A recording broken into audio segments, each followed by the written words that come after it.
La vivienda está subiendo de precio y una posible solución que existe para la subida del precio de la vivienda es que se construyan más casas. ¿Y por qué no se construyen más casas? El mercado de la vivienda es un mercado semi-eficiente, porque la oferta y la demanda son los principales determinantes del precio, pero también hay un cierto intervencionismo público en aras de ordenarlo con buena intención, pero que puede tener efectos indeseados. España ha pasado de 700.000 en el año 2007 a unas 80.000 en el año 2029.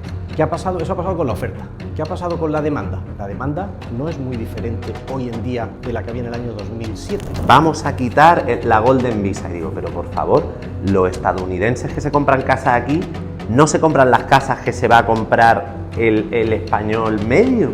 O sea, no son mercados equivalentes. ¿Qué significa que el suelo se convierta en sol? Es de las pocas industrias que, con lo grande que es, la productividad, hombre, ha bajado en nuestro país. Es terrible. Eso de que el banco no presta dinero para que los promotores inmobiliarios compren suelo, eso ocurrió también en 2007. El problema principal que tenemos en nuestro sector es que es un diente de sierra. Sube hasta que peta, cae y luego vuelve a subir hasta que peta otra vez, cae y entonces, claro, lo que tú has dicho de la gente no quiere, pues claro, tú quieres un trabajo que cada 5 o 10 años te quedes sin trabajo, pues no.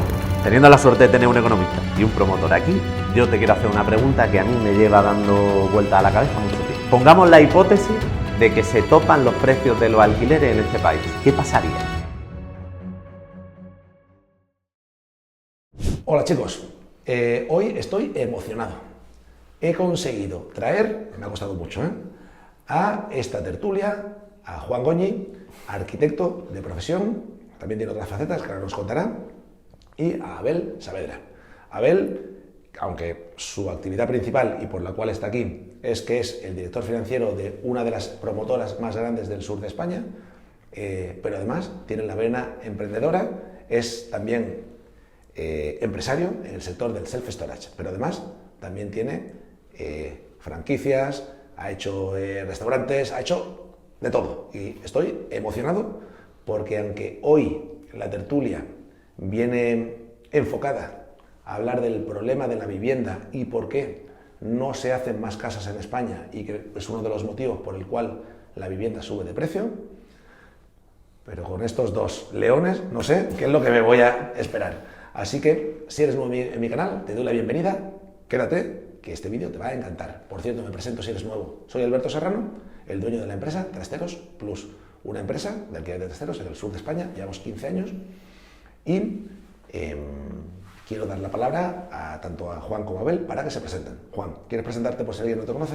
Vale, bueno, yo soy Juan Goñi, soy arquitecto de la empresa Click Arquitectos y Click es un estudio que lleva 18 años en Málaga y hacemos vivienda, hacemos hoteles, tema particular, tema promotor, somos arquitectos de los de toda la vida, básicamente. Muy bien. Abel, preséntate, por favor. Bueno, yo soy Abel Saavedra, amigo de Alberto, llevo 20 años en el sector de la promoción inmobiliaria, actualmente soy director financiero de Reserva de Liguerón Privé desde hace 10 años y tengo también otra faceta emprendedora, como bien decía Alberto, desde hace también pues, unos 15 años o así, tengo negocios de restauración, franquicia de moda y el último de todos es mi entrada en el negocio del self-storage desde hace 3 años, con un par de centros que ya hemos conseguido abrir. Muy bien, muy bien. Tenéis centros en Málaga y en Granada, ¿verdad? Correcto. Tenemos centros en Málaga, que es donde empezamos, y en Granada. Y en Granada. Y luego también tenéis una expansión divertida que viene por delante. ¿Se puede contar algo de eso todavía? Sí, no? Algo se puede contar. Sí, vale. Sí, es un sector que nos gusta, hemos aprendido algo y queremos aprender más. Y tenemos muchas ganas y estamos buscando ubicaciones. La idea es, en la Costa del Sol, pues ir a Torremolinos, Marbella y Fuengirola. Esos serían las próximas etapas. Muy bien. Bueno, de hecho, Abel, es mi competencia. O sea, y una de las, de las cosas buenas que tiene el sector del self-storage es que llevarte bien con tu competencia tiene muchas más ventajas que desventajas. Yo estoy encantado porque, además de que me llevo bien con mi competencia, es que soy amigo de mi competencia. Comemos juntos de vez en cuando, compartimos problemas, compartimos curiosidades, nos ayudamos los unos a los otros y que siga así por muchos años, Abel. Eso espero. A ver, chicos, yo hoy no os he traído aquí para hablar de ni de vuestros negocios, ni del mío, ni de... Yo os he traído aquí para hablar del problema que hay en España de que la vivienda está subiendo de precio. Abel, voy a empezar contigo, que llevas más de 20 años dedicado al sector de la promoción inmobiliaria. O sea, tú te dedicas a construir casas. Y una posible solución que existe para la subida del precio de la vivienda es que se construyan más casas. ¿Y por qué no se construyen más casas? Veámoslo desde este punto de vista. Los mercados eficientes están determinados, los precios, por la oferta y la demanda. Okay. El mercado de la vivienda es un mercado semi-eficiente, porque la oferta y la demanda son los principales determinantes del precio, pero también hay un cierto intervencionismo público en aras de ordenarlo, con buena intención, pero que puede tener efectos indeseados. Aquí ya se mezclan también los relatos políticos y, como se dice, el dato puede matar al relato. Por eso quiero poner algunos números al problema que tenemos. Centrémonos en la provincia de Málaga. Okay. En Málaga, que en el posiblemente estemos hablando de los sitios de España y de Europa donde más se ha incrementado el precio de la vivienda. En los últimos años, de toda Europa, la provincia de Málaga, en especial la Costa del Sol y la ciudad de Málaga, ¿no? Seguramente. Ese dato no lo puedo confirmar, Bueno, pero estoy seguro que está entre los más... Donde más se ha incrementado, sí. seguramente de los Sí, demás. sí. ¿No? La provincia de Málaga en el año 2024 se han construido hasta el tercer trimestre se había avisado 9.000 viviendas, o sea que el año ha podido acabar con 12.000 viviendas construidas. Vale. En el año 2007 se construyeron 27.000. Vale. O sea que el triple. el triple, 2,5, más o menos. Vale. Y en España la diferencia es todavía mayor. En España hemos pasado de 700.000 en el año 2007 a unas 80.000 en el año 2024. O sea, un por 9. Por 9, sí. ¿Qué ha pasado? Eso ha pasado con la oferta. ¿Qué ha pasado con la demanda? La demanda no es muy diferente hoy en día de la que había en el año 2007. Probablemente sea incluso superior hoy en día. ¿Por qué? La población de España sigue creciendo. Es cierto que no crece. ¿Cuáles son los principales motivos por los que la población sigue creciendo? La población no crece por crecimiento vegetativo, porque la natalidad está muy baja. De hecho, las defunciones superan a los nacimientos. En España nacen unas 300.000 personas al año y mueren ya casi 400.000. Pero están entrando... O sea, falta fertilidad. Falta digamos. fertilidad. El ratio de fertilidad es de 1,20. O sea, que es que si Yo hace tengo falta 3. 2 personas para tener... Tú has hecho, Yo tengo 3 hijos. Yo tengo 2. Yo estoy también por encima de la media. Uno. Este se tiene que poner más, ¿eh? Hay que ponerse, hay que ponerse. Hace falta más clase media, porque siempre han tenido hijos los ricos y los pobres. Y ahora... Sí, es un fenómeno generalizado y España pues parte de esa ola. O sea, en España muere más gente de la que nace. ¿Y Eso. por qué crece entonces la población de España? Pues ¿Ves? crece por la inmigración. En España están llegando en los últimos años entre 400 y 700.000 personas al año. Con lo cual la población acaba creciendo, menos 100.000 más 500.000 es más 400.000. Okay. Y el número de hogares también depende de cuánta gente vive en cada casa. Correcto, o sea, no es solo ¿Eso que qué crece significa? la población. ¿Eso qué significa, Juan? Que si ahora hay más gente como yo, que solo somos 3 en casa, pues Vale. si antes había 300.000 personas que necesitaban hogar, pero vivían 6 en cada casa, hacían falta 150.000 casas. Pero si ahora vivimos 3 en cada casa, hacen falta más casas. Bueno, el doble de casas. Bueno, y tú como te divorcies, ya son 1,5 personas. Y encima por hay casa. muchos más divorcios. sí, está. Sí, es la tormenta perfecta. Que bueno, Abel, antes de seguir avanzando, está mal decir esto, está bien, no lo sé, pero uno de los grandes beneficiados del aumento de los divorcios en España somos los que nos dedicamos a alquilar trasteros, porque son muy buenos clientes nuestros. ¿verdad? Correcto. O sea, que eso sí. Bueno, eso es una derivada. Sí, Vale. sí, una derivada indeseable para la sociedad, pero bueno, que tiene algún beneficiado colateral. Por eso nos animas tanto a salir a la gente, ¿no? Veniros a Marbella. Bueno, y Abel, yo tengo un amigo que creo que los dos lo conocéis, que se dedica a vender colchones, ¿vale? No quiero decir su marca. Y me dice que él es otro de los grandes beneficiados de los divorcios. Claro. Porque claro, de repente ya hay 2 casas y Dos por colchones. cada una que había, efectivamente. Bueno, pues sí, pues todavía le iría mejor si se construyeran las 700.000 viviendas de 2007 y no las 80.000 de ahora. Abel, te hemos interrumpido. Estabas explicándonos el motivo por el cual España crecía Los en números. población. La población crece. Fundamentales. La población crece y los hogares crecen todavía más. Vale. La renta crece. Hay una demanda solvente, porque puede haber demanda y no ser solvente. Vale. La demanda es solvente, pues porque España está creciendo el 2 o el 3% económicamente cada año. Sí. Es cierto que no crece la renta media, porque al crecer la población, el crecimiento del PIB se diluye entre más población y la renta per cápita se mantiene igual. Pero bueno, se mantiene igual, con lo cual esa demanda nueva por el incremento poblacional es solvente, puede comprar viviendas. tenemos una demanda a este nivel y una oferta a este nivel. ¿Dónde está el punto de encuentro? Pues en un precio que sube. Claro. Eso es de primero de empresariales. Totalmente. ¿Qué se puede hacer para esto? Bueno, pues sobre todo actuar sobre la oferta. Actuar sobre la demanda es difícil. ¿Qué hacemos? ¿Paramos el crecimiento poblacional? ¿Paramos la inmigración? ¿Paramos el crecimiento de la economía? Los efectos indeseables serían todavía más perniciosos que la subida del precio de la vivienda. O como dicen algunos políticos, prohibimos que vengan los ricos. O sea, eso ya es... digo, ¿habrá algo mejor? ¿Gentrificación? No, pero ¿habrá algo mejor para tu país a que venga gente rica de otro país a gastarse el dinero aquí? Bueno, la norma esta de vamos a quitar la Golden Visa. Y digo, pero por favor, los estadounidenses que se compran casas aquí, no se compran las casas que se va a comprar el español medio. O sea, no son mercados equivalentes. No sé... Sí, yo trabajo en una promotora que está muy segmentada al lujo. Entonces, nuestra vivienda tipo, pues vale, no sé, 1 millón de euros, 1,5 millones de euros. El 95% de nuestros clientes son extranjeros, no son españoles. O sea, no estamos quitando viviendas al comprador español, sino esa vivienda no se construiría si solo dependiéramos del comprador español. Claro. Con lo cual, no son vasos comunicantes en este caso, como a veces se pretende hacer ver. Son vasos separados. O sea, a ver, tú piensas que posiblemente el mayor disparo del pie que te puedes hacer como un país es fomentar a que los ricos no vengan. O sea, es un disparo en el pie en toda regla. No hay que actuar sobre la demanda. La demanda está bien que esté, porque la demanda significa crecimiento económico o poblacional. Hay que actuar sobre la oferta. ¿Y cómo se actúa? El que diga que se actúe sobre la demanda es algo miope. Ya. Hay efectos secundarios que son peores que el pequeño efecto positivo de bajar la demanda para que el precio baje un poco. No, hay externalidades negativas, que es como se llama en economía. Si actuamos sobre la oferta, todos ganamos. ¿Cómo se actúa sobre la oferta? Bueno, pues no es fácil. O sea, actuar sobre la oferta significa que haya más viviendas en el que mercado. se construya más vivienda en el mercado. Es como el que vende bolígrafos. Si hay mucha demanda de bolígrafos y poca oferta, el bolígrafo sube. ¿Qué es lo más fácil? ¿Que no se compre bolígrafos? No, que se fabriquen más bolígrafos. Se fabriquen más bolígrafos. Fabriquemos más viviendas. Lo que pasa es que la vivienda es un producto que tiene un ciclo de producción muy largo. Vale. Entonces...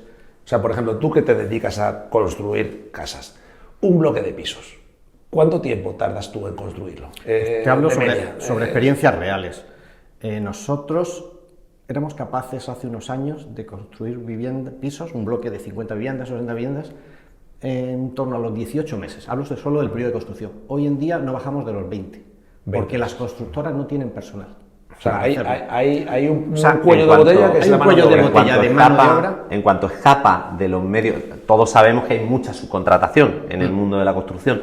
En cuanto el tajo escapa de los medios propios de una constructora, el problema escapa del control de esa constructora. Y ahora hay tanta demanda que el que no depende de ti, o sea, lo que no contratas, sino que lo subcontratas, tarda más. Es un poco el... O sea, son 20 meses en que tú, desde que pones la primera piedra, ladrillo hasta que le entregas las llaves. Y además los procesos constructivos no han mejorado en los últimos, pues bueno, algunos dicen que construimos como los romanos todavía, apilando piedras y tierra.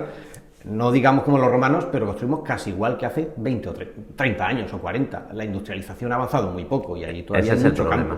Y con eso también se podrían paliar los problemas de mano de obra, porque industrializando las necesidades de mano de obra son menores y además más controladas. O sea, básicamente lo que me quieres decir, corrígeme si me equivoco, Abel, es que si las empresas constructoras lograsen modernizar los procesos, necesitarían menos mano de obra, o sea, meter más máquina y quitar más mano de obra. Eso es un cuello de botella, y se acortarían plazos. Industrializar la construcción significa que parte de la vivienda se construya en una fábrica. Vale. Ahora mismo en la fábrica se hacen los ladrillos y las tejas y... No, que vengan ya los módulos, el cuarto de baño entero. Viene montado de una fábrica y se monta y se embute en la vivienda. Y se pueden hacer muchas más cosas. Hay casos, ¿no? Honrosas excepciones que hay ahora mismo, ¿no? Como Oceánica, que se está haciendo ahí, que vienen con los módulos de Going, ¿no? De módulos de madera, lo habréis visto, ¿no? Saliendo de Torremolinos y entrando para Málaga, en Los Álamos, se llama, eso se montó en un par de semanas, o sea, vinieron los módulos del País Bajo, se apilaron y ahora se están haciendo los procesos, porque al principio y al final de la prefabricación siempre hay cosas que hay que hacerlas in situ. Fíjate, en eso sí culpo a los propios promotores. Yo creo que el déficit de industrialización sí es un mea culpa de que no hemos todavía asumido ese reto de aceptarlo y de educar al cliente para que vea que la industrialización es buena, igual de porque también buena. existe un mito de que disminuye la calidad del producto. No, probablemente no lo disminuya. Y la sino que regulación igual. también, ¿no? Que La regulación también, que la es un tema regulación avance. economista, por lo que sí, tengo entendido, ¿no? Espérate, pero es que me estás diciendo que son 20 meses. Pero ese no es el precio, el tiempo final. No, ¿no? no, no. O sea, este hombre que se dedica a hacer proyectos para que tú construyas 50 viviendas, también tarda un tiempo, ¿no? De hecho, no es ni el final ni el más importante. Hay Vale. plazos más largos todavía. Por ejemplo, o sea, ¿cuál sería el periodo? Pues Los... Si nos retrotraemos al origen de la materia prima, que es de una parte de la materia prima, que es el suelo, nosotros hemos padecido desarrollos de suelo bueno, de 20 a 22 años. O sea, que un funcionario o una estructura... No, aquí montones de son muchos funcionarios. funcionarios, porque un desarrollo Montones de desde el administraciones. origen hasta el final, hablamos de planes generales por medio, o sea, no solo el periodo... consejerías, el Estado. Consejerías, informes medioambientales, informes de confederaciones hidrográficas, informes de carreteras... ¿Hay una carretera nacional? Pues un ministerio. ¿Hay una aguas? Una consejería. Hay un aeropuerto cerca, informe Ah, esa. también de navegación aérea. O sea, Sí, toda es esa la tramitación. ruta de alimentación del camaleón, también Efectivamente. tema de ecología. Vale. Todo eso es para conseguir el... Correcto, no, caricaturizamos las cosas, pero pasan, y a veces son así. Es que tengo un amigo que no le han dejado construirse su casa Pues pasa en un Pinares de camaleón San Antón porque es la ruta no sé qué del camaleón. Y digo, ¿en serio me estás diciendo que no te han dejado construir tu casa en tu terreno? O sea, pues si es que el suelo es tuyo. O sea, yo no puedo Es que construir en mi casa, Nosotros, en mi suelo. a ver, no voy a Ah, poner puedo. nombre y apellidos a esto, pero en un sector en donde había unos árboles, pues todos los árboles tenían su ficha con foto y con árbol a árbol. Pero hablo de, habría miles de árboles, pues todos con su foto y no sé qué, para estudiar el informe medioambiental. Imagínate el tiempo que lleva eso. Qué fuerte. Y luego también, pues que hay una inercia en las administraciones a parar las ruedas, son ruedas cuadradas, solo avanzas cuando vas empujando. Un funcionario no tiene el interés que tú en que avance, de hecho a veces hasta se mete en problemas y avanza, con lo cual Claro, porque hay que ir empujando. Entonces los tiempos se eternizan. De esto hablamos del periodo para que el suelo se convierta en solar. A partir de ahí ya se pide la licencia. Vale, si no te importa, a ver, estamos hablando de temas muy técnicos y yo ni soy un experto y mucha gente como que nos está viendo a lo mejor tampoco son expertos. ¿Qué significa que el suelo se convierta en solar? Pues que ya es un suelo en el que puedes edificar, licencia concedida de obra mediante. Vale. O sea, O sea, de un suelo rústico, todos los suelos son o rústicos, o urbanizables, o urbanos. El rústico nunca va a poder ser urbano, bueno, sí lo puede ser, pero con una tramitación como la que he contado antes. El urbanizable ya está en proceso y el urbano ya ha terminado el proceso. Vale. Cuando el suelo ya es urbano, el promotor puede comprar suelo en cualquiera de estos estadios. Bueno, si lo compramos en el último estadio, pues hemos acortado una barbaridad los plazos. De hecho, hay muchos promotores hoy en día que solo compran suelo urbano. Porque quieren reducir riesgo, ¿no? O Claro. quieren acortar tiempos. ¿no? Acortar Además, quieren acortar tiempos. O sea, a lo mejor no es una empresa familiar que está dispuesta a esperar, sino que es un fondo de inversión y ahí los plazos tienen que Los ser fondos mucho no más se cortos. meten en cosas largas.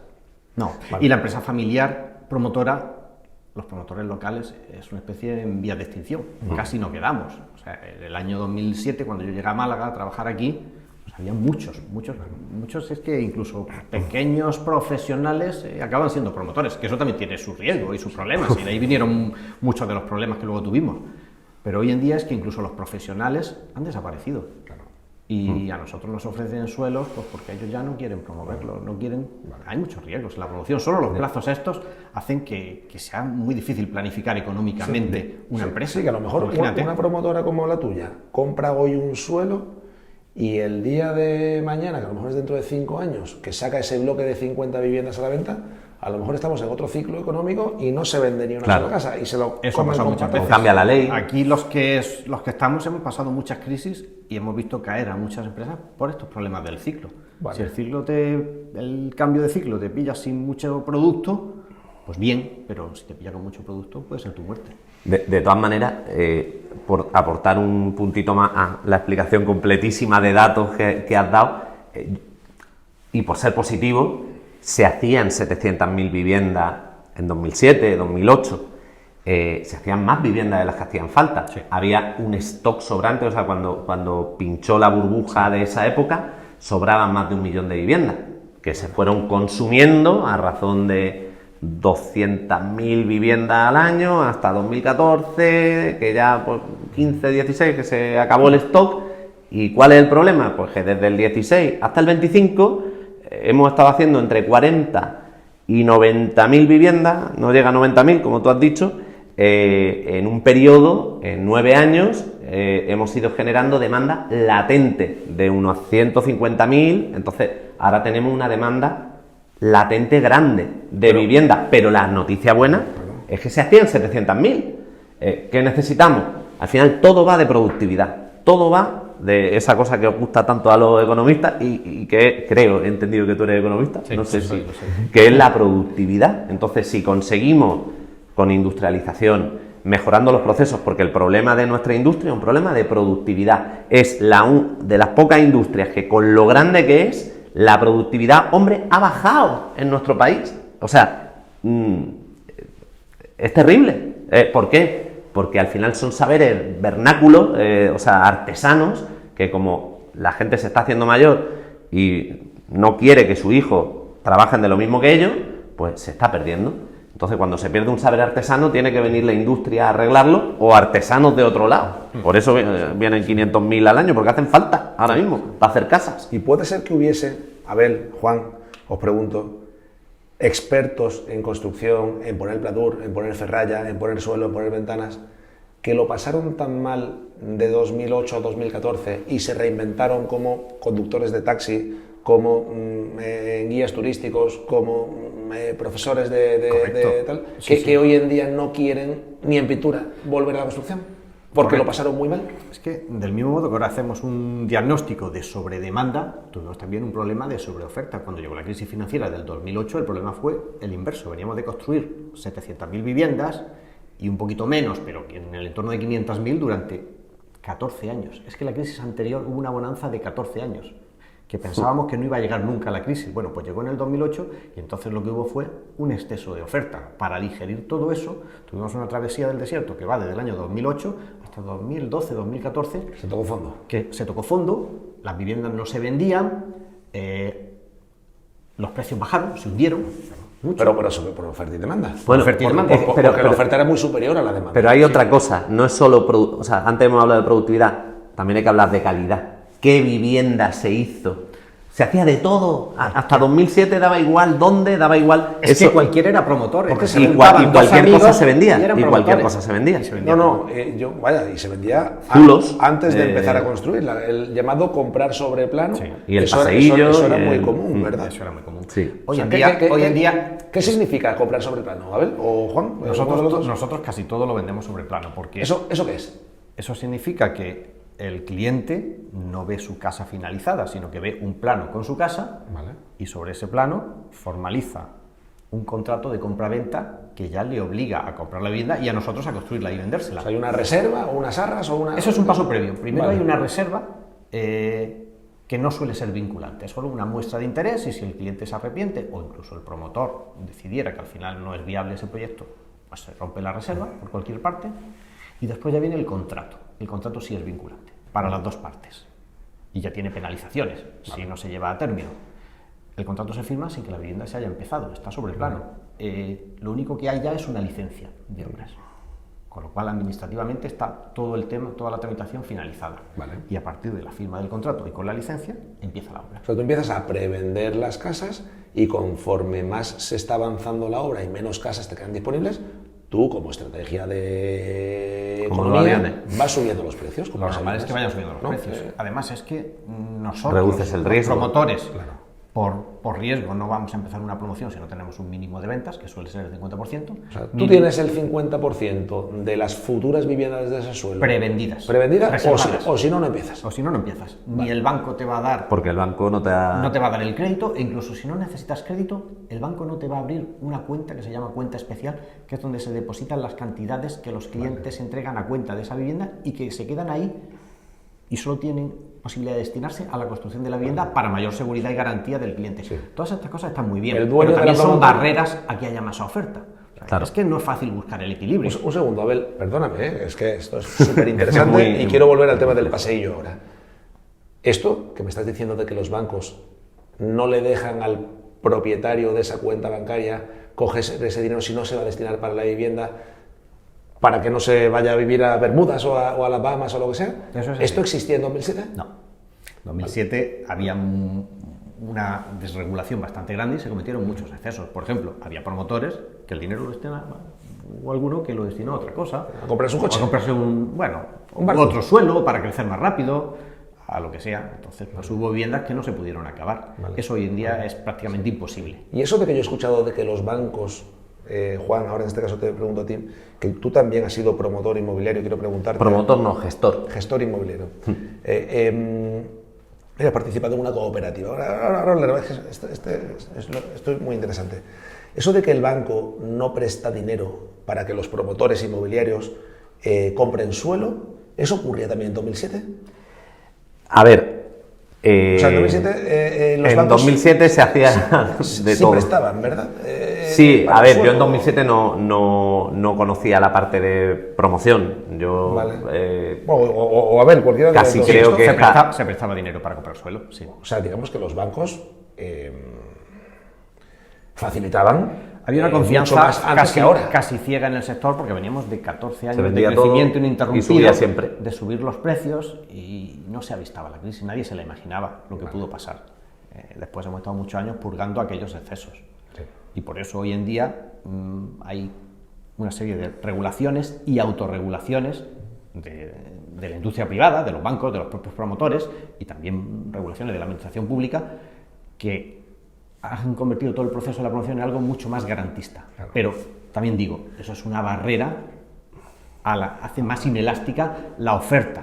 A que la oferta se acelere. Claro, ya cualquiera no puede ser promotor, necesitas una solidez financiera, un crédito, o sea, una imagen ante los bancos, una solvencia acreditada para que ellos te apoyen, y eso ya no lo tiene cualquiera. Por eso hay una barrera de entrada muy grande a la promoción. Pero 2007 hay que explicarlo, porque a lo mejor nosotros, o sea, que a todos nos ha tocado, a mí terminando la carrera, pero que hay gente que a lo mejor no lo ha vivido. Hay gente de 25 años que está ¿Por qué petó en ese momento? Porque se prestaba dinero para comprar bienes a gente que, si iban mal dadas, no podía devolverlo. Eso a los clientes. Sí, pero esa fue el germen del problema, era ese. La demanda se alimentaba también con un crédito muy fácil para... Con un crédito fácil, financiable en ese momento, pero que objetivamente...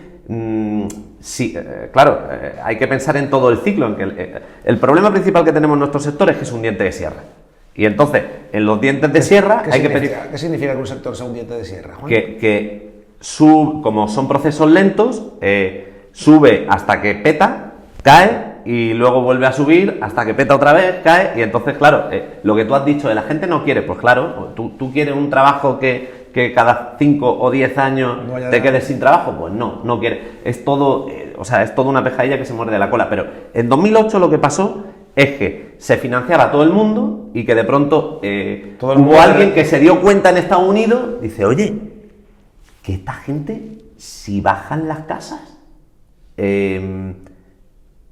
y suben los tipos de interés y se les duplica el dinero que tienen que pagar todos los meses, no lo van a poder pagar. Y de pronto pasó y se fue todo al cuerno, ¿vale? Y eso ha generado lo que tú has dicho, o sea, como dice, el péndulo viene y va y vuelve a venir e irse, pues ahora es hipergarantista y eso está generando un problema de oferta. Sí. Ahora estamos en la receta para solventar el problema anterior, está generando el problema actual. Vamos a ver qué diferencias hay. A ver, Juan, si me permitís que siga avanzando con esta discusión, entre 2007 y hoy. Me has dicho que en 2007 era fácil que los bancos prestasen dinero para el suelo, hoy no prestan dinero para el suelo. Me has hablado de un tema que me ha llamado la atención, del paseillo o dar el pase. ¿Qué significa esto de dar el pase? Comprar sobre plano y vender antes de hacer ninguna escritura ni nada. Vale. Es decir, tú dices, oye, voy a hacer una promoción. Te buscaba a 20 amigos que ponían cada uno el dinero del principio del todo para reservar el suelo, para pedir la licencia, para pagar el proyecto básico, las cosas que hay que pagar al principio, y esos tenían un derecho a un piso por una cantidad. y había puesto 20.000 euros. Pues cuando pasaba un año y medio y ya eso era una realidad, ese vendía su derecho de 20.000 euros por 40.000 a otro y se quitaba en medio sin haber hecho una escritura, sin haber hecho... ¿Y eso ocurre hoy? Eso ahora mismo no se puede. No se puede. Eso no ocurre. No ocurre hoy. No. O sea, ¿se te ocurren más diferencias que hubiese antes con hoy? O sea, antes la administración pública, ¿cuánto tiempo tardaba frente a hoy en darte una licencia para promover un solar? ¿Parecido a hoy o hay diferencias? Probablemente eso sea lo que menos ha cambiado. Vale. Podría ser un poquito más ágil, pero ahí no hay una diferencia sustancial. Ok. No, ha sido lento siempre. Vale. No quiere decir que ahora sea, que antes siempre ha sido rápido. No, siempre ha sido lento ese proceso. Antes estábamos en el tren, ¿no? Como tú has dicho, Sí. llevamos 14 años, entonces las viviendas iban saliendo aunque habían tardado 3 años. Vamos a seguir con los bancos. Abel, antes, todo el mundo hemos escuchado esta frase de que antes los bancos te prestaban dinero para comprarte el piso y para comprarte el Audi Q7 junto con el piso. A ver. ¿Eso ocurre también hoy? No, hoy no. En aquella época ya hemos dicho que el banco financiaba el suelo. Si financia el suelo y toda la construcción, está financiando el 100% de la inversión que requiere construir una vivienda. No hace falta poner recursos propios. Eso hace también que la aversión al riesgo Sí. sea menor. Es decir, el promotor está dispuesto a asumir más riesgo porque no se juega dinero propio, se está jugando el dinero de otro, del banco. Correcto. Hoy en día eso no ocurre. Hoy en día, primero, no se financia el suelo. Segundo, tiene que haber ventas tangibles y además en un porcentaje que haga ya viable el proyecto, aunque no haya más ventas. Ese es el punto financiero que analizan las entidades antes de abrir la cuenta especial o dar el préstamo. La cuenta especial es la cuenta esta indisponible. Y al promotor no le liberan el dinero hasta el final. Los bancos. final. Pero yo me compro el cuarto A que tú me vendes por 300.000 euros.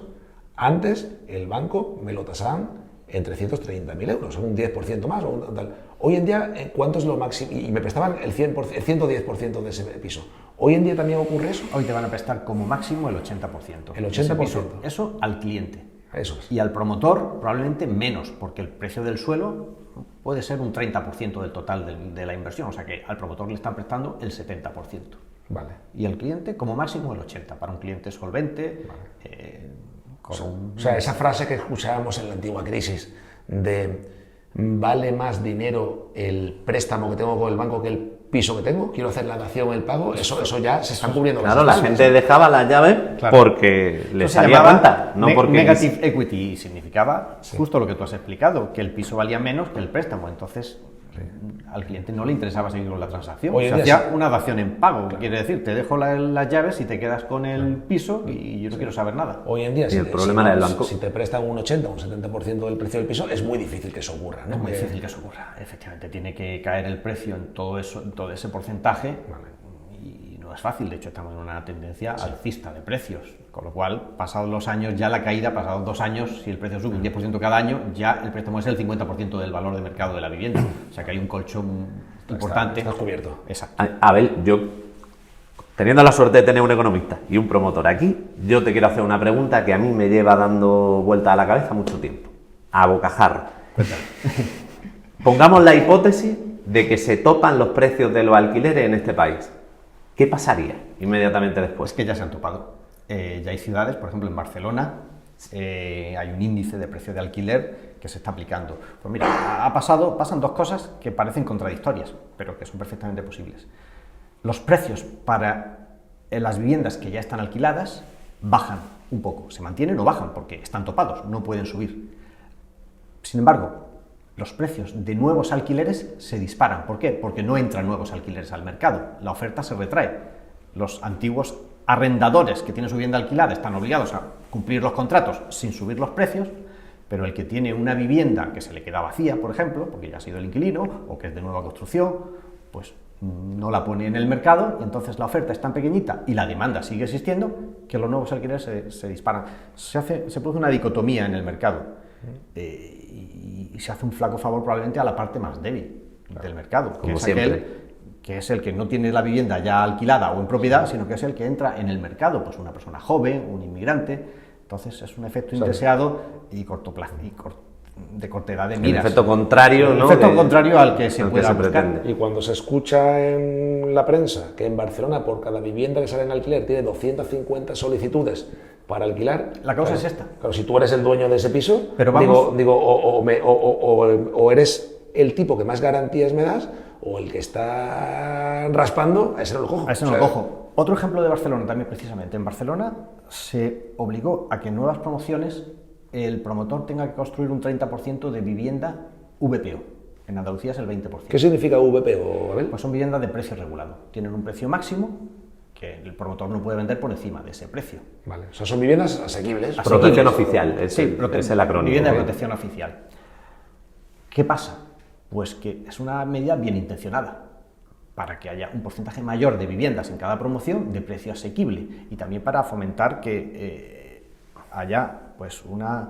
¿Que no haya guetos? Que no haya guetos. Que los vecinos se mezclen, los de mayor poder adquisitivo con los de menos, que no haya guetos. ¿Qué ha sucedido en Barcelona? Bueno, pues en Barcelona se han construido, el dato me lo voy a inventar un poco, pero no estoy muy desencaminado. En el último año, en 2024, pues no sé si son 200 viviendas. Eso, en cualquier municipio pequeño de la provincia de Málaga, en pizarra, se construyen más. O sea, el efecto ha sido que no se construye nada en Barcelona. Una medida bien intencionada, al final, ocasiona que no se construya, que no haya oferta, la demanda sigue habiendo y se disparan los precios. Es que de los datos del principio que hemos dado, falta uno muy importante, que es que cuando se hacían 700.000 viviendas en España, 100.000 de esas viviendas al año eran de protección oficial. Correcto. Porque en ese momento, es decir, sí se hacía vivienda de protección oficial. Las ciudades desde hace mucho tiempo, la ciudad de la persona que no tiene nada la hace el Estado, la protección oficial. La ciudad de los trabajadores la suele hacer la empresa, o sea, Heliópolis en Sevilla, o, ¿sabes? Los barrios para los trabajadores. Ahora está pasando. Yo tengo mi mejor amigo, hace poco, se iba a meter a promotor, que él es informático, porque su empleado no tienen dónde vivir. Y entonces no encuentran en la zona nuestra un piso a un precio. Él y yo siempre tenemos nuestros debates. Él dice que las casas están caras y yo le digo que los sueldos están bajos. Pero realmente pasan las dos cosas, ¿sabes? Es que es así de dramático. Segundo. ¿Qué significa que los sueldos estén bajos, Juan? Para mí significa que el sueldo no te da para tener una casa digna, para montar una familia, y eso está pasando. Pero pasa por la productividad, no por el logro. Para ti, cuando hablas de que el sueldo está bajo, Juan, que la persona cuando trabaja no llega a fin de mes fácilmente, ¿no? Eso podríamos definir como que el sueldo está bajo, ¿no? Sí. ¿Qué significa? ¿Que lo que él recibe todos los meses es bajo o que lo que sale del bolsillo de su empresario es bajo? Porque en España ocurre una cosa que es muy divertida, por no decir que es para llorar, y es que cuando una persona recibe al mes, voy a poner un sueldo más o menos mediano en España, que son 2.000 euros, todos los meses, del bolsillo de su empresario han salido 3.200, 3.300. Han salido cerca de 4.000 euros. Se han perdido 2.000 euros por el camino. No sé si se han perdido o se han destinado a otros usos diferentes de que llega el trabajador y de repente esa persona no llega a fin de mes. Yo no sé si vosotros lo hacéis. Yo con mi empleado, una cosa que hago siempre es enseñarle el resumen digo, mira, ¿Coste total de la empresa? Coste total de la empresa. Esto es lo que yo pago. A ti te llegan 2.000, pero yo pago 3.340. Ahí hay dos variables. hacerlo. Una, efectivamente, del salario, de la tarta que tenemos, hay una parte que son impuestos, cotizaciones sociales, IRPF, cotizaciones sociales, básicamente. Que no llega al bolsillo del que no llega al bolsillo del trabajador. Y luego hay otra variable. Un segundo, Abel, perdóname.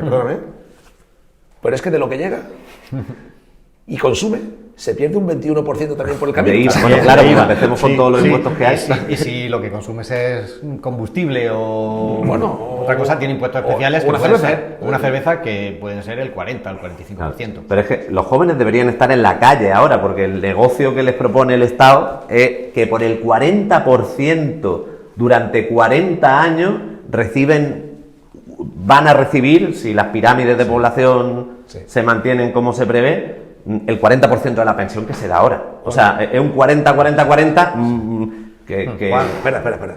Cuando dicen los jóvenes deberían de estar en la calle, Sí. te refieres a que los jóvenes deberíamos de estar en la calle, ¿no?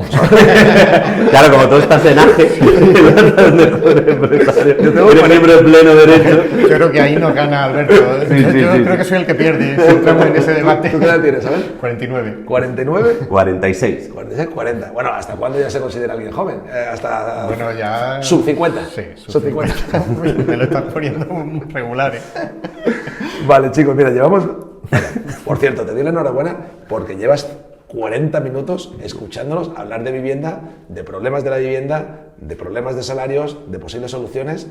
Enhorabuena porque yo creo que este vídeo es para verlo 2 veces. La cantidad de cosas interesantes que está diciendo Juan y que está diciendo Abel es para, bueno, no las tonterías que estoy diciendo yo, es para apuntarlas en una libreta y ver cómo puedes aplicarlas y demás. Abel, Juan, para ir cerrando un poco la entrevista, y si hay comentarios positivos y que insisten en que vengáis de nuevo al canal, yo me comprometo en decíroslo, a ver si queréis volver al canal en un futuro, para mí sería un placer. Y seguimos hablando de este tema. Abel, pim pam pum, bocadillo de atún. Dime 2 o 3 cosas, Juan, luego voy contigo, que se podría hacer en España para ayudar a este problema de la vivienda. A ver, ¿qué cosas se te ocurren? Bueno, si alguno de los dos quiere lanzarse primero, bueno, ¿qué cosas se os ocurren a corto plazo o a medio plazo que podríamos tocar? De hecho, hay una ley del suelo que ayer se rechazó en el Parlamento que avanza en esa dirección, pero no hay un acuerdo político para sacarla por distintas razones, no vamos a entrar en eso. O sea que atacar el problema de los plazos de calificación del suelo. O sea, las burocracias. Las burocracias, atacar las burocracias. Vale. Que probablemente sea el más fácil porque es el que cuesta menos dinero. Es un problema de voluntad, de negociación y de acuerdos. Y de, manteniendo la seguridad jurídica, agilizar los plazos. Okay. En segundo lugar, pues el segundo problema que tenemos ahora es de capacidad de construcción de viviendas. Pues buscar incremento de la productividad para que con menos personas se pueda hacer más, industrialización, formación, tecnología. Tema de cambio de uso de locales a vivienda, acelerar ahí, ¿crees que eso solucionaría? Eso lo pongo en el primer capítulo, en Vale. el de agilidad administrativa, no solo de calificación del suelo, sino también de cambios de uso, de rehabilitación, fomentar la rehabilitación con incentivos fiscales, que creo que ahí se están haciendo cosas positivas. Y en tercer lugar, pues en el sector financiero pues también se podría avanzar en cierta desregulación un poquito, sin volver a los excesos de antes. Por ejemplo, hoy leía una noticia que ¿Te refieres al tema de que el crédito sea más fácil? Vale, que para el cliente y para el promotor, sobre todo para el promotor. La prefabricación ahora mismo no es financiable hasta que no llega la obra. Por ejemplo, no es financiable. Sí. Eso es fundamental. Tú, Juan, ¿qué soluciones prevés o propones a corto, a medio o a largo plazo? Yo me plantearía quiénes son, o sea, teniendo claro que lo que hay que hacer es más vivienda, porque tenemos un problema de oferta, a quién hay que sentar en una mesa y poner de acuerdo, o sea, pensar en los agentes y juntarle a todo, porque esto no lo va a resolver. Lo que estaba diciendo antes de cómo se hace la ciudad se hace entre las empresas, entre los dueños de suelo, entre la gente que invierte, entre la gente que pone ladrillo. Entonces, vamos a contar con toda la industria y con todos los agentes a los que a todos nos interesa hacer más vivienda y vamos a poner los medios para hacerla y que haya facilidades por parte del Estado. Es que, pero lo que no se puede pretender es intentar hacer esto sin la industria, es que si lo piensas en otro sector sería ridículo. Dice, oye, los colchones, ¿no? Que has dicho antes. Tenemos un problema de colchones y entonces llega el Estado y dice, estos especuladores de colchones, ¿no? Lo que tenemos que hacer 10 veces más colchones, pues hablaremos con la industria para que hagan más naves. Ayudar. Vamos a sentarnos todos los que estamos en la industria emprendimiento. y que el Estado nos ponga las cosas fáciles, porque va por ahí. Fáciles, hacer vivienda asequible, no para todo. Pero... Chicos, he disfrutado muchísimo. Ha sido una charla de una calidad extrema. Me ha encantado. Abel, Juan, muchas gracias por venir aquí. Muchas gracias por haber llegado hasta el final. Y ya te digo, comenta que me los traigo de nuevo aquí al canal, si ellos quieren. Chao, gracias. Hasta luego. Chao. Adiós.